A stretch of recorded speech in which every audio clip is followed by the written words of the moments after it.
Hello दोस्तों, नमस्ते, प्रणाम। आइए आप लोगों के बीच में बहुत सुंदर एक प्यारा घारी गीत गाने जा रहे हैं, बहुत मज़ेदार है। लाला कावा के गोइया चरन आइली, अब कहाँवा के उमड़ल साढ़, बगियवा रे धूम मची, अब कहाँवा के उमड़ल साढ़, बगियवा रे धूम मची।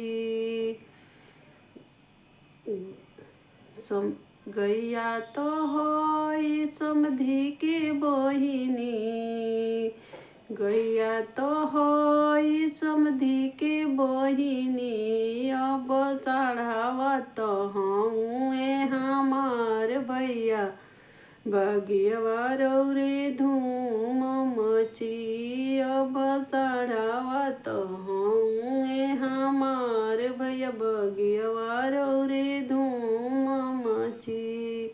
गैया लाला गैया के बनबो खैर खूंटवा, लाला गैया की बनबो खैर खूंटवा, अब चढ़ावा के देबो ललका, बगियवा रे धूम मची, अब चढ़ावा के देबो ललकारी, बगियवा रे धूम मची।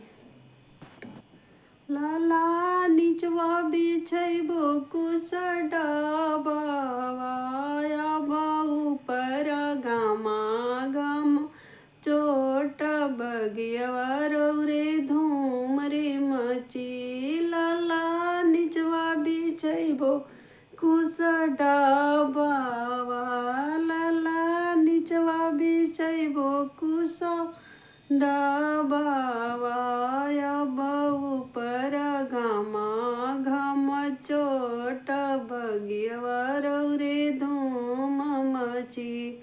लाला गाँव की गैया चरन आइली, लाला गाँव की गैया चरन आइली, अब कहाँवा के उमड़ल साढ़, बगियवा रे धूम मची, अब कहाँवा के उमड़ल साढ़, बगियवा रे धूम मची।